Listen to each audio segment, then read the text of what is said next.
Good evening friends and students, welcome to IOC.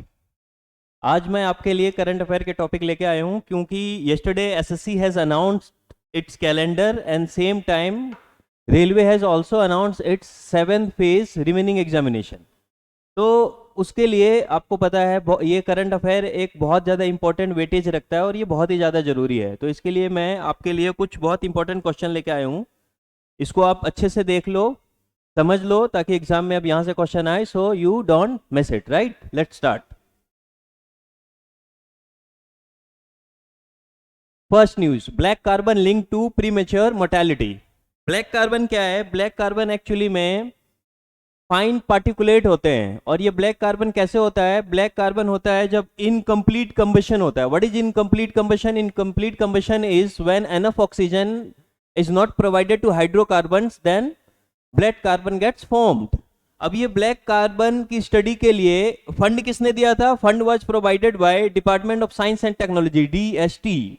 और fund वहां से आया था and it was conducted by saint john's medical college Bengaluru and researcher at the Indian institute of technology Banaras Hindu university.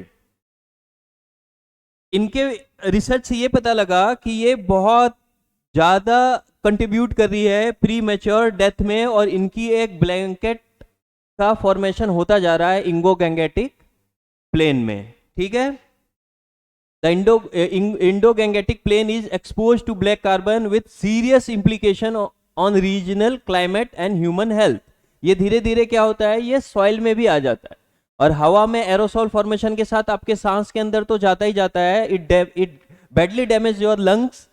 और इसके मैंने पहले ही बताया कि इसका साइज इतना छोटा होता है, तो ये करता क्या है, ये आपके ब्लड स्ट्रीम में भी चला जाता है और ये प्री मैच्योर डेथ में बहुत ज्यादा कंट्रीब्यूट करता है। ठीक है,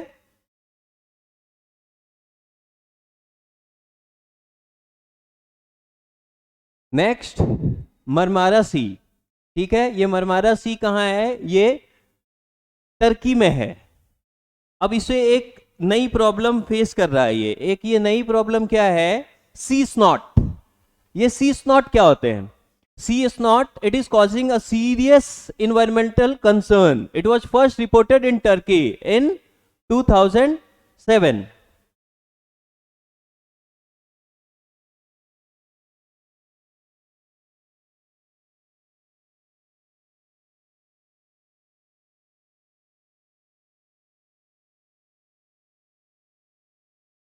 ठीक है, it was first reported in Turkey in 2007।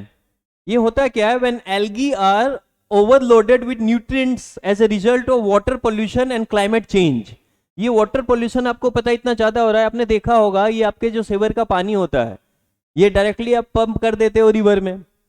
ठीक है, कई जगह पे तो फिल्टर होते हैं, कई जगह पे फिल्टर नहीं होते, ऑलमोस्ट 90% तो फिल्टर नहीं होते। तो होता क्या है, ये डायरेक्टली रिवर में जाता है और रिवर से क्या होता है, ये रिवर ड्रेन कहाँ पे होती है? सी में। अगर सी में जाती है तो आपको पता है कि इसके साथ ऑर्गेनिक मटेरियल भी जाएगा, रिवर में जाएगा और वहां से वो सीधा सी में जाएगा। और हमें पता है कि जैसा कि मैंने इसमें मेंशन किया है, ये जो एल्गी होता है वो एल्गी क्या करता है, ये इस पे फीड करता है और ये स्लाइमी सा सब्सटेंस बनाता है। एक्चुअली ऑलरेडी ही सी में जो कई जो होते हैं, फिशेस हो गए कई तरह के, और और भी दूसरे जो होते हैं, वो क्या करते हैं, वो स्लाइमी सब्सटेंस तो वो छोड़ते ही छोड़ते हैं। ऊपर से अगर ये एल्गी अगर इस पे उसको ऑर्गेनिक पार्टिकल मिल जाता है तो वो उस पर फीड करते हैं और वाटर पोल्यूशन और क्लाइमेट चेंज के चलते ये और भी ज्यादा हो रहा है और ये सरफेस के वाटर के सरफेस पे आ जाते हैं। दिस लेयर, ये जो लेयर आता है ना ऊपर, इसे कहते हैं हम सी स्नॉट। आप इसको ऐसे समझो, आप इसको देखो, ये है सी स्नॉट। ये इसको इसको इसको पंप करने की कोशिश कर रहे हैं वो। अब ये होता क्या है, देखो, अगर इसका फॉर्मेशन हो जाएगा तो ये इतना ज्यादा हो जा रहा है कि इसके नीचे आपको पता है कि मछलियां हैं। ठीक है, जितने हमारे पास जो मेरीन लाइफ है तो वो इसके अंदर है। अब उसको ऑक्सीजन की प्रॉब्लम हो जाएगी। ठीक है, ऑक्सीजन की प्रॉब्लम हो जाएगी तो एक ये सीरियस हेल्थ हैजर्ड है उनके लिए भी और ह्यूमन बीइंग के लिए भी। तो इसके लिए अब इसको पंप करके उन्होंने हटाने का प्रयास शुरू कर दिया और इसको ये सरफेस पे लेके आ रहे हैं। अगर आपके एग्जाम में आ जाए कि सिंपली सी स्नॉट क्या है, तो आप उस पर कंफ्यूज ना हो जाओ। इतना याद रख लेना कि ये यूजुअली एल्गी के चलते फॉर्म होता है, और इसमें कौन कंट्रीब्यूट कर रहा है? Global warming and all the organic nutrients that are being pumped to the sea by us, right, through those river. Nocturnal semi slug, biology पढ़ने वालों के लिए अब एक और ये एक्स्ट्रा ऐड हो गया है। ये आप ये देखो, the western ghats have yielded a genus and species of nocturnal semi slugs new to science.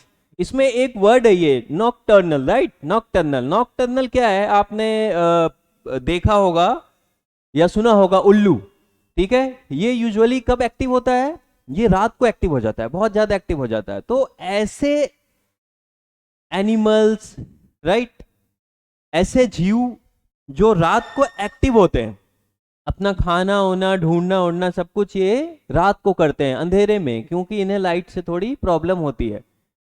तो इनको हम क्या कहते हैं? नॉकटर्नल। तो इसी तरह का एक नॉकटर्नल हमें मिला है semi slugs, new to science है ये, अभी तक इसे देखा नहीं गया था। The newly described glossy grey और greyish white Varadia ambolensis with irregular dark mottling विजर। The semi slug is endemic to the, अब एंडेमिक क्या है? आपने अभी सुना होगा pandemic, right? Pan pan pan मतलब होता है पूरी तरह से हर जगह। तो ये एंडेमिक क्या है? एंडेमिक होता है एक डिजीज। तो ये एक एंडेमिक का काम कर रहा है। ये स्लग्स होते क्या है ना, ये स्लग्स होते हैं, ये छोटे छोटे मूव करते हैं और पत्तों में जाके चिपक जाते हैं, पीछे एक जेली सा सब्सटेंस छोड़ते हैं और ये उसको खा जाते हैं, ठीक है? अगर ये पेड़ पौधे पत्तों को खत्म करना शुरू कर देंगे, तो आपको पता है कि पेड़ पौधे पत्तों को खा के बाकी दूसरे जीव भी सरवाइव करते हैं, है ना? तो ये उसको इम्बैलेंस कर रहे हैं पूरी तरह से, ठीक है? अब इसके बारे में जो स्टडी हुई ना, the study describing it at the end of 5 year research has been published in the European journal of taxonomy, ठीक है? टैक्सोनॉमी। तो ये टैक्सोनॉमी पता है? टैक्सोनॉमी कुछ नहीं होता, ये जो जीव है इनको बांटने का प्रोसेस है। अब इतने ज्यादा है तो हम इन्हें कैसे पढ़ेंगे? एक ही साथ तो हम कर नहीं सकते, तो इन्हें अलग अलग हम बांट देते हैं, वर्टेब्रेट, इनवर्टेब्रेट, राइट? और तरह से बांटते हैं, मेरीन में रहने वाले, बाहर रहने वाले, फिशेस हो गए, मेमेलिया, ठीक है? तो ये ऐसे नहीं कल ही मिल गया, ये इसके लिए इन डेप्थ रिसर्च हुआ, उसके बाद जाके यूरोपियन जर्नल ऑफ टैक्सोनॉमी में ये पब्लिश हुआ है। अब एक न्यूज है हमारे पास, India banks NPA to rise to 11 to 12% in financial year 22, ठीक है? ये एनपीए क्या है? एनपीए है नॉन परफॉर्मिंग एसेट। ये एक बड़ी प्रॉब्लम होने वाली है सबके लिए। एनपीए क्या होता है? Non performing asset. आप इसको ऐसे समझो कि अगर हम बिजनेस करते हैं, राइट, अगर हम बिजनेस करते हैं तो हमने एक बड़ा सा सेंटर खोल लिया है, ट्यूशन सेंटर खोल लिया है, मतलब अगर हमने यहाँ पे एक ट्यूशन सेंटर के साथ बाकी और भी इक्विपमेंट की जरूरत पड़ती है हमें, तो ये हमें बिजनेस में ये हमें ये प्रॉफिट देता है, कमा के देता है, तो ये हमारे लिए क्या है? एसेट, ठीक है? अब बैंक के लिए एसेट क्या है?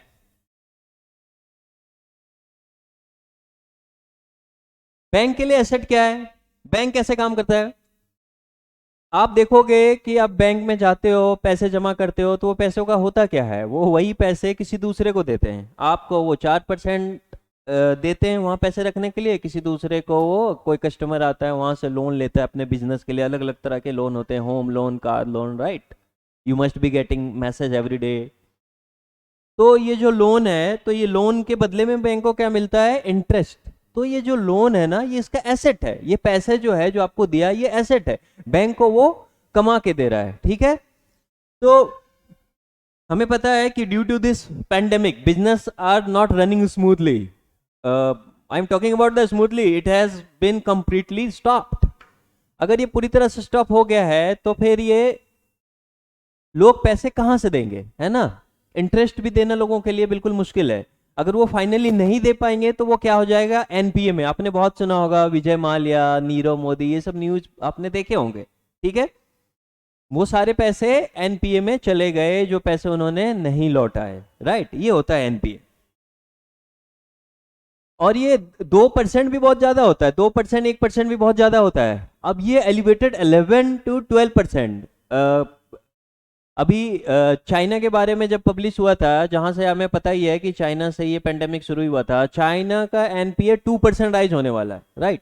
2% चाइना का एनपीए होने वाला है। हमारा कितना होने वाला है? It is 11 to 12%। It is such a huge sum, right. अगर हम अभी थोड़े पैसे में देख रहे हैं तो कुछ नहीं लग रहा है, बट आपको पता है ये 100 करोड़, 5,000 करोड़, 6,000 करोड़ का सम लोग ले जाते हैं, उसमें 11 to 12% अगर एनपीए चला जाए इस फिजिकल में तो कितनी प्रॉब्लम हो जाएगी हमें।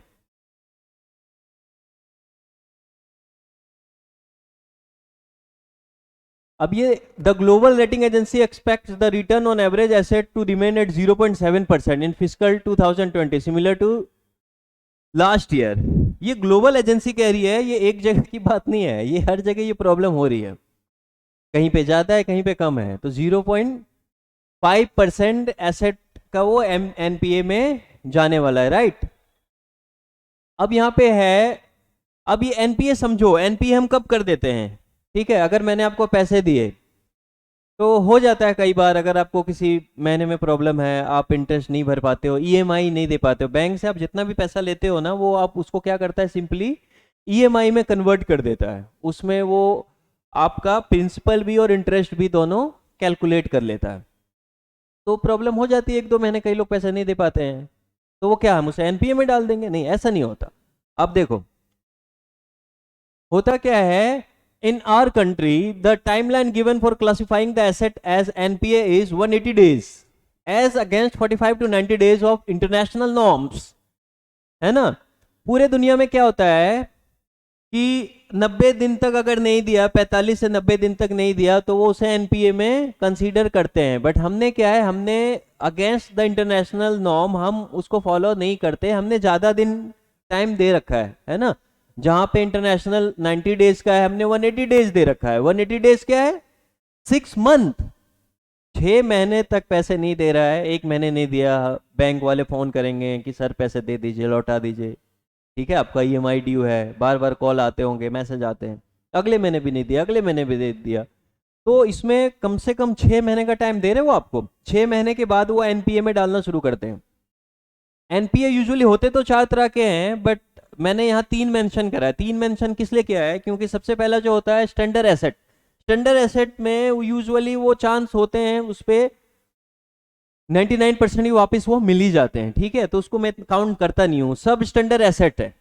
एसेट आपको मैंने पहले बताया व्हाट इज एसेट। एसेट वो बैंक जो आपको पैसे देती है वो उसके लिए एसेट है, क्योंकि वही उसको कमा के दे रहा है। Loans and advances which are non performing asset for a period of 12 months. 12 महीने तक आप उसको ईएमआई ना दे पाओ तो वो उसको कंसीडर किस में करेगा? सब स्टैंडर्ड एसेट में। उसके बाद है doubtful assets. The asset considered as non performing for a period of more than 12 months are known as doubtful asset. अगर आप नहीं दे पाते हो पैसे, 12 महीने हो आपके खत्म हो जाते हैं, उसके बाद भी आप पैसे नहीं दे पा रहे हो उसको, ठीक है, तो उसको वो किस में कहते हैं? डाउटफुल। बैंक को लग जाता है कि यार ये पैसे अब मिलेंगे या नहीं मिलेंगे, ठीक है, वो डाउटफुल एसेट में चला जाता है। उसके बाद लॉस एसेट। इसमें तो उसको कोई मतलब उम्मीद ही छोड़ देता है बैंक, ये पैसे वापस मिलने वाले हैं, ठीक है। तो ये doubtful asset, all those asset which can not be recovered by the lending institution are known as loss asset, ठीक है। कई बार हमने सुना होगा कि बहुत ज्यादा अप्रोर होता है कि आप इतने इतने जो बिजनेसमैन के जो लोन है, government is converting those into NPS. तो फार्मर से आप इतना स्ट्रिक्टली क्यों पैसे ले रहे हो? ठीक है, गवर्नमेंट की मजबूरी है, बैंक की भी मजबूरी है। चलो ठीक है, आप ये समझ गए, सब standard asset, doubtful asset, loss asset. News तो एक छोटा सा था एनपीए राइज होने का, but I have cleared it in depth. अब समझ लो कि ये होता क्या है, ठीक है। अब एक न्यूज है, 9 countries in Europe accepting Covishield for travel. अब ये ट्रेवल के लिए कंसीडर कर रहे हैं। अब ये क्या है, अब ये नया क्या चीज आ गया ट्रेवल के लिए, फिर कोविशील्ड की जरूरत है, आपने सुना होगा। अब इसके लिए तो वीजा चाहिए, ठीक है, पैसे चाहिए, टिकटिंग के लिए पैसे चाहिए, रहने खाने के लिए खर्चे के लिए पैसे चाहिए। ये क्या है, ये नई चीज क्या आ गई? तो ये नई चीज है कि अब ये ग्रीन पास है, ठीक है। यूरोपियन यूनियन ने कहा था कि अगर आप ने टीका लगा रखा है और उस टीके को हमने मान्यता दिया है, तभी आप हमारे देश ट्रेवल कर सकते हो, बिजनेस के लिए, घूमने के लिए, या किसी भी चीज के लिए। 27 कंट्रीज है यूरोपियन यूनियन में, आपको पता होगा, ठीक है। तो अब क्या हुआ, परसों इंडियन गवर्नमेंट ने कहा था कि अगर आप ऐसा करते हो ना, हमें नहीं जाने के लिए दे रहे हो, हमारा कंसीडर नहीं कर रहे हो, तो हम भी आपको क्वारंटाइन करेंगे, आ जाओ इंडिया, ठीक है। You all will be kept in isolation for 14 days to 15 days, 20 days, whatever government decide. तो अभी तक देखो, अब ये न्यूज़ थोड़ी मिसलीडिंग है। ऐसा नहीं है कि पूरे यूरोपीय यूनियन ने, है ना, उसने दे दिया है हमें, उसने नहीं दिया ग्रीन पास। एक्चुअली ये कुछ देश है, ये 9 देश हैं, इसमें एक्चुअली ये स्विट्जरलैंड में कुछ ट्रीटी है, ये यूरोपीय यूनियन में है नहीं पूरी तरह से, है ना। तो ये जो देश है ऑस्ट्रेलिया, ये जो कंट्री है ना, इस्टोनिया, इसने कह दिया है कि आप इंडिया में आपके जितने भी वैक्सीन है, वो सब, कुछ भी अगर इंडियन गवर्नमेंट किसी भी वैक्सीन को कहती है इमरजेंसी यूज के लिए अप्रूवल इंडियन गवर्नमेंट देती है, तो वो कह रहे हैं कि हमारे देश में भी वो माना जाएगा और आप वो सीधे सीधे आ सकते हो लगवा के। बट बाकी के जो देश है ना रिमेनिंग, इन्होंने बोला है कि सिर्फ कोविशील्ड को दे रहे हैं, ठीक है। कोविशील्ड आपने लगवा रखा है तो आप जा सकते हो, अदरवाइज नहीं जा सकते। और these list are going to increase very soon, है ना। The moment India has taken the step of tit for tat, they have accepted it, ठीक है। By now I have heard one more country has been added into it, I don't remember the name, but morning 12 बजे तक तो यही news थे कि लगभग 9 लोगों ने हमें दे दिया है, ठीक है। जा सकते हो आप, कोविशील्ड लगवाया है तो आप यहाँ घूमने के लिए जा सकते हो, प्लान कर लो। अभी एक न्यूज़ है, ये बहुत इंक्रेजिंग है, इसको ध्यान से देखो आप। ये है Zydus Cadila 604, world first DNA Covid vaccine. ये डीएनए कोविड वैक्सीन अभी तक, कोविड वैक्सीन की तो बात ही छोड़ो, डीएनए वैक्सीन अभी तक वर्ल्ड में ह्यूमन बींग्स पे यूज नहीं हुए, ठीक है। अब इसका ये मतलब नहीं है कि कभी होंगे भी नहीं। डीएनए वैक्सीन क्या होगा, एक्चुअली जो आपके डीएनए है ना, डीएनए को ये इंजीनियर्ड करेंगे, डीएनए को ही समझा देंगे। तो होता क्या है कि अलग अलग तरह के जो वायरस जो म्यूटेंट हो रहे हैं, तो इसकी एफिकेसी बढ़ जाए और हमें प्रॉब्लम ना हो। क्योंकि अभी आपने सुना होगा कि सेकेंड वेव में क्या हुआ था, डेल्टा वायरस, इसके बाद भी लोग पैनिक कर रहे हैं कि डेल्टा प्लस वायरस आ गया। तो अगर ये डीएनए वैक्सीन हमारे काम कर जाता है तो फिर क्या होगा, हमें इससे डरने की जरूरत नहीं होगी। और ये है क्या, ये कोई अमेरिकन या ब्रिटिश कंपनी नहीं है, actually it is Ahmedabad headquarter Indian pharmaceutical company, ये इंडियन है। और अनलाइक 2 डोजेस, ये 3 डोज देगी आपको, ठीक है। ये अभी काम कर रही है, 2 डोज पे भी 3 डोज के बराबर आपको इम्यूनिटी मिल जाएगी, इस पे काम चल रहा है। अब जरा ये डीएनए वैक्सीन की बात कर रहे हैं तो हम ये भी देख ले कि भाई बाकी के वैक्सीन कैसे काम करते हैं, ठीक है। तो इनका नाम है जाइकोव डी। ये क्या है, is a plasmid DNA vaccine which when injected produces the spike protein of the SARS-CoV-2 virus and एलिसिट्स N immune response. ये उसी की तरह एक इम्यून रिस्पॉन्स करेगी, बट ये डीएनए को भी इंजीनियर करेगी। 90s से इस पे काम चल रहा है। ये अभी तक ना एनिमल्स पे तो लगते थे, एनिमल्स के अलग अलग बीमारी के लिए लगते थे, एंथ्रेक्स के लिए लग रहे थे। अमेरिका में 2016 में उन्होंने एक बार इसके लाइसेंस की डिमांड की थी, बट वो उन्हें मिल नहीं पाया था। तो चलो अब ये तो इंडियन गवर्नमेंट इसको लाइसेंस देती है और ये मिल ही जाना है ऑलमोस्ट, ये पूरी तरह से तैयार है। Vaccine once injected teach our cell how to make protein that triggers an immune response, ठीक है।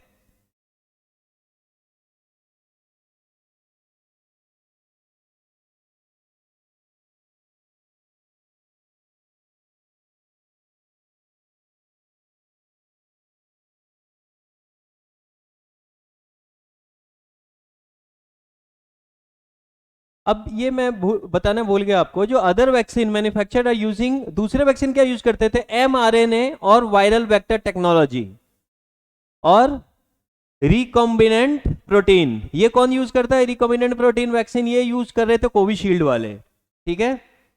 वैक्स वैक्सीन वंस इंजेक्टेड, चलो ये हमने देख लिया, right. Let's move to next question. India's first indigenous drone defense dome Indrajal developed by Grain Robotics. Drone defense drone Indrajal has been developed by Hyderabad based Grain Robotics. अब ये क्या है, इसकी जरूरत कब पड़ी? अभी आपने 3-4 दिनों तक न्यूज में क्या देखा होगा कि ये कश्मीर के एयरफोर्स वाला जो स्टेशन है वहां पे ये ड्रोन से, ठीक है। ड्रोन क्या था एक्चुअली? ड्रोन पहले एक टॉय था, आपने देखा होगा शादियों में रिकॉर्डिंग के लिए हम यूज करते थे। तो टेक्नोलॉजी अगर हमें बहुत ज़्यादा काम को आसान भी करती है तो ये कॉम्प्लेक्स भी करती है कई बार। अब ये देखो कितना कॉम्प्लेक्स कर दिया इन्होंने। ये 2 बार recently explosive were drop next to the MiG-17 hangar at Jammu air base, ठीक है। और अभी रोज न्यूज देख रहे होंगे, कल तो क्या हुआ, जो इंडियन एम्बेसी है, Indian embassy that is situated there in Pakistan, उसके ऊपर ये एक ड्रोन उड़ रहा था। इसकी कंप्लेन की है गवर्नमेंट ने हमारी है, ठीक है। अगर उससे ड्रॉप कर दे तो सिक्योरिटी को कितना खतरा था। तो इसके लिए क्या हो गया, ये डेवलप हो गया है। It is capable of autonomously protecting an area 1000 to 2000 square kilometre against aerial threats. Aerial threats क्या होता है? एरियल मतलब क्या है? हवा में। एरियल थ्रेट्स मतलब खतरा, जो हवा से खतरा आता है ना। तो ये अच्छा एरिया, ये 1000 से 2000 स्क्वायर किलोमीटर तक कर लेंगे फिर तो ये बहुत बड़ी बात है, ठीक है। आपने ये सुना होगा ना, आयरन डोम। आयरन डोम इजराइल और फिलिस्तीन वाला जो अभी उनका जो युद्ध हो रहा था, आपने देखा होगा कि किस तरह से वो मिसाइल बरसा रहे थे फिलिस्तीन वाले इजराइल पे, और उनका आयरन डोम उनको ऑटोमेटिकली डिस्ट्रॉय कर रहा था। ना किसी आर्मी की जरूरत पड़ी ना कुछ, ठीक है, अपने आप हो रहा था। आप एक बार ये देख लो, ये स्नैपशॉट है वहां की लड़ाई की, ठीक है।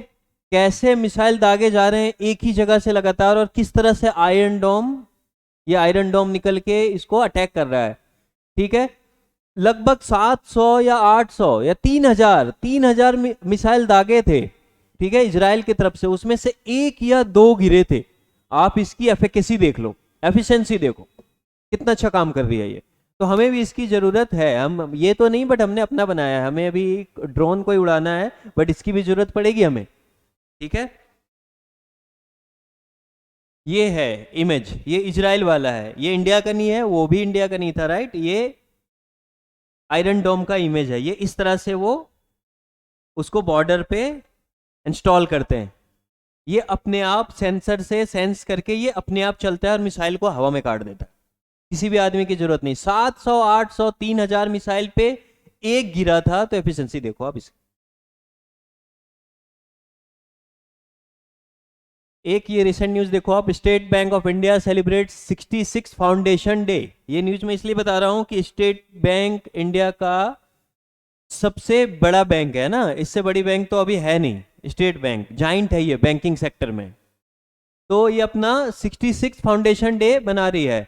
SBI descends from the bank of Calcutta founded in 1806। अब 1806 से मत जोड़ने लग जाना, ठीक है। उसमें क्या हुआ था, इंपीरियल बैंक बना था, इंपीरियल बैंक ऑफ इंडिया 1806 में। 3-4 बैंक उसमें और मर्ज हो गए थे, बैंक ऑफ महाराष्ट्र, ठीक है। उसके बाद imperial bank of India became the state bank of India 1 जुलाई इन 1955, 1955। अब कल क्या है, 1 जुलाई थी ना, तो कल ये अपना 66 फाउंडेशन डे मना रहे थे। अब ये भी देख लो, इसके करंट चेयरपर्सन कौन है, दिनेश कुमार खारा, SBI हेडक्वार्टर्स मुंबई, राइट। ये बहुत इंपॉर्टेंट है, आपने कई बार देखा होगा, simply they asked the headquarter of SBI, don't hesitate, tick Mumbai. Apple air tax, ये न्यूज में है, क्या है ये? ऑस्ट्रेलिया's regulator is urging parents to keep children away from Apple AirTags due to safety concern. AirTags क्या होता है? एक बहुत छोटा सा डिवाइस होता है, नेक्स्ट स्लाइड में मैं आपको दिखा दूंगा कि वो डिवाइस है क्या। ये एक्चुअली ये ट्रैकिंग डिवाइस है, लिथियम बैटरी से चलती है ये ट्रैकिंग डिवाइस है, इतना छोटा सा होता है कि कहीं भी खो गया है ना, यूजुअली की में भी लगा देते हैं लोग, की में लगा दिया, क्या होता है ना, की मिसप्लेस हो गया। टेक्नोलॉजी मैंने कहा ना लाइफ इजी करती है, बट उसके साथ साथ कुछ परेशानी भी आती है। हमारी कीज खो गई, ढूंढने के लिए हमने तुरंत मोबाइल से चेक कर लिया कि कहाँ पे है, उसे तुरंत एक बार हमें 200 मीटर 500 मीटर 300 मीटर पता लग गया कहाँ पे वो एग्जैक्ट। जैसे आप ऐसे मोबाइल से आजकल लोकेशन कैसे ट्रैक करते हो आप, वो राइट लेफ्ट, वो घर के अंदर ही लेफ्ट राइट बता के आपको जगह पे पहुंचा देती है, सोफे के अंदर कहाँ पे है। ठीक है, तो टॉमी खा गया, टॉमी खा जाता था जब तक तो फिर भी ठीक था, ये देखो हो क्या रहा है। Australia's regulator is urging parents to keep children away from Apple AirTags due to safety concern over its battery. AirTags are small Bluetooth-based tracking device that can be attached to keys or wallets. They are powered by lithium-ion battery. ये देखो, look at the size. Finger इतने बड़े होते हैं ना हमारे, उसमें ये इतना छोटा सा आ रहा है, तो इसका साइज देखो। तो ये बच्चे आसानी से स्वेलो कर जाते हैं। ठीक है, ये देखो, ये न्यूज पैनिक करने वाली है एक्चुअली में। 3 चिल्ड्रन हैव डाइड, 3 बच्चे मर गए, and 45 have been severely injured in Australia from incident involving button batteries in other products. ठीक है, बटन बैटरी के और भी प्रोडक्ट में इस तरह के एक्सीडेंट हुए थे। Once I had visited AIIMS, I was suffering from dengue, I don't remember, there I had seen a small child, he had swallowed pencil battery. इतनी बड़ी पेंसिल बैटरी वो निगल ले रहा है, ये तो फिर भी बहुत छोटी। ठीक है, because I have to take few more classes, so let's see if I can make for you for more interesting video for you.